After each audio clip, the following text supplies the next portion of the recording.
DPR menyatakan pembahasan Undang-Undang Ketenagakerjaan baru akan segera dirampungkan. Ini dilakukan menyusul desakan dari Serikat Buruh agar regulasi yang disusun lebih berpihak kepada pekerja. Dalam audiensi bersama DPR, perwakilan buruh Kongres Aliansi Serikat Buruh Sunanto menyampaikan tuntutan agar pembahasan Undang-Undang Ketenagakerjaan melibatkan serikat buruh secara langsung. Ini dinilai penting agar substansi aturan yang dihasilkan sesuai dengan kebutuhan dan kondisi buruh. Kami meminta kepada DPR untuk segera melakukan pembahasan Undang-Undang Ketenagakerjaan yang pro buruh dengan melibatkan unsur-unsur dari serikat buruh. Karena kalau tidak melibatkan unsur-unsur dari serikat buruh, kami rasa secara substansi pasti tidak akan sesuai dengan apa yang menjadi tuntutan kaum buruh selama ini.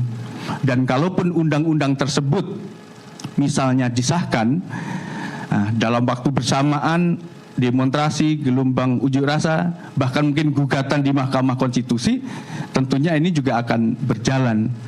Nah, kami tidak ingin pembuatan Undang-Undang Ketenagakerjaan yang baru tersebut artinya mubadir juga buat kawan-kawan buruh. Menanggapi hal tersebut, Wakil Ketua DPR RI Sufmi Dasko Ahmad menyebut pembentukan Undang-Undang Ketenagakerjaan baru merupakan amanat putusan Mahkamah Konstitusi. Pemerintah dan DPR menargetkan rancangan undang-undang ini dapat selesai paling lambat akhir tahun. Nah, mungkin saya agak menanggapi sedikit tentang Undang-Undang Tenaga Kerja.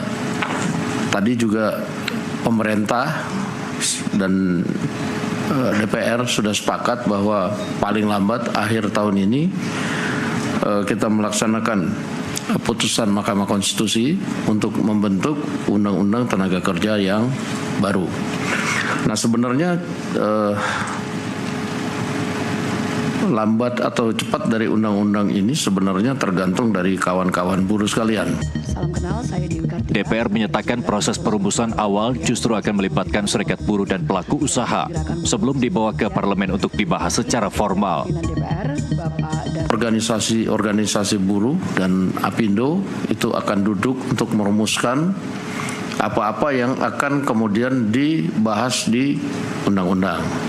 Nah, nanti kalau di situ kemudian sudah matang, baru kemudian dibawa ke DPR, nanti kita kemudian akan bahas bersama. Jadi ini kita balik nih, bahan-bahannya justru kita minta dari kawan-kawan buruh apa saja sih yang mesti kemudian, ini kan undang-undang baru soalnya, kita bukan merevisi undang-undang yang lama, karena amanat dari putusan MK adalah kita harus membuat undang-undang ketenagakerjaan yang baru gitu. Nah, ini kita serahkan yang masak teman-teman buruh gitu. Nah, jadi kita tunggu, tapi pada prinsipnya pemerintah juga sudah minta bahwa sampai dengan akhir tahun ini itu undang-undang tenaga kerja harus selesai.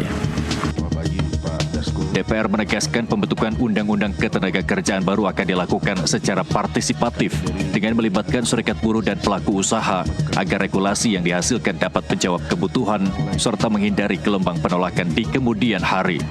Dari Jakarta, Pelangi Pinastika Trihartanto, jurnalis Mitra News TV, melaporkan.